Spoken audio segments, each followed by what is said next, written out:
បាទសួស្តីពុកម៉ែបងប្អូនសាជាថ្មីបាទថ្ងៃនេះគឺមកចែករំលែកប្រាប់ពុកម៉ែបងប្អូនរបៀបមើលរង្វាន់ថៃជាក់វើកហើយនឹងថៃជាក់ដាក់បាទនេះដាក់បើធំ 8x នេះគឺរង្វាន់ធំណាបងប្អូនតែសម្រាប់វើកយើងរង្វាន់ធំដឹងនៅណាទេដាក់ខឹមច្រើនណាបងខឹមច្រើនជាងវើកបាទអញ្ចឹងជាទូទៅគឺគ្រប់ភេទតិចដែលមានរង្វាន់និងសារបៀនដែលមានរង្វាន់ខ្ញុំតែងតែធ្វើវីដេអូចែករំលែកចែកជូនពុកម៉ែបងប្អូនទស្សនានៅក្នុងបណ្ដាញសង្គម YouTube Facebook Page TikTok ផងដែរចឹងបងប្អូនពេញចិត្តកុំភ្លេចជួយចុច Subscribe ដាក់រូបកណ្ដឹងមួយផងចឹងខ្ញុំកុំឲ្យថាពេលយូរចឹងសម្រាប់ page ជាក់ work ខ្ញុំនិយាយតែ 80% 90% ទេបាទវាមិនមែនអត់ទៅតាមខ្ញុំត្រូវទាំងអស់ទេបងប្អូនចឹងទី1ដែលខ្ញុំធ្លាប់រើសត្រូវ 80% 70% គឺខ្ញុំយកបន្ទាត់នេះបុកចំកពក់កវលក្បាលទី2គឺចំរកកណ្ដាលនៅកវលកំប៉ុងហើយជាទូទៅគឺមួយថ្ងៃ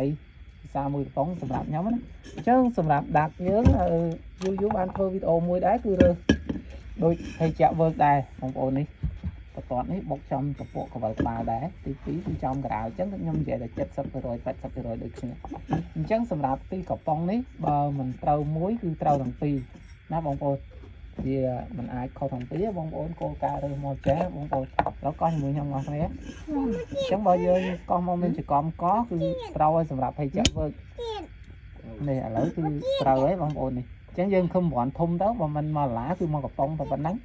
អា10000ឡាជាងឬក៏ឡានដឹងនៅណាទេហើយសម្រាប់ឲ្យចាក់ដាក់នេះដូចជាអាហ្នឹងអត់ចកំកក៏ដឹងមានចកំកឲ្យអត់ទេអាហ្នឹងដូចជាមានទាំងពីរអាហ្នឹងអាខុសក៏មានចកំកអាត្រូវក៏មានចកំកដែរសម្រាប់ដាក់អូមែនទេអានេះគឺត្រូវតែម្ដងណាបងប្អូនគឺត្រូវទាំងពីរនេះអានេះក៏ត្រូវនេះក៏ត្រូវនេះអញ្ចឹងដាក់យើងខំ8x ទៅលេខ8អក្សរ x នេះគឺរង្វាន់ធំ$8,888ដុល្លារសម្រាប់ work យើងខំ$10000ជាងទៅឬក៏ម៉ូតូទៅឥឡូវត្រូវទាំងពីរអញ្ចឹងបងប្អូនអាចរើសតាមខ្ញុំបានគឺបន្ទាត់នេះបុកចំកពក់ឬក៏ចំការាលអញ្ចឹងអានេះក៏ចឹងដែរឥឡូវគឺយើងរើសចឹងទាំងពីរគឺចំកពក់ទាំងពីរ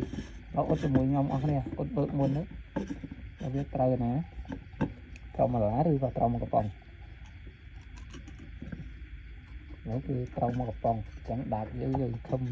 $8ឬក៏$88ឬក៏888ឬក៏$8,888លុយមកមកឡាបាត់ហើយបងប្អូននេះនេះឃើញអត់បងប្អូននេះអញ្ចឹងគឺចំណេញបាទមានអីខាទៀតបងប្អូនមកដុល្លារ1បាត់អានេះមកកំប៉ុង1បាត់ឃើញបងប្អូនវាភាគច្រើនគឺ1ដុល្លារហើយ1កំប៉ុងហ្នឹងបើសម្រាប់ភ័យជាក់យើងនេះបងប្អូនអញ្ចឹងអាចធ្វើតាមខ្ញុំបាននេះគ្រាន់តែជាវីដេអូចែករំលែកមួយក៏មិនគ្រូមើលមិនដែរបងប្អូនគ្រាន់ថាសកេតវិសាររាល់ថ្ងៃទៅយូរទៅចេះតែ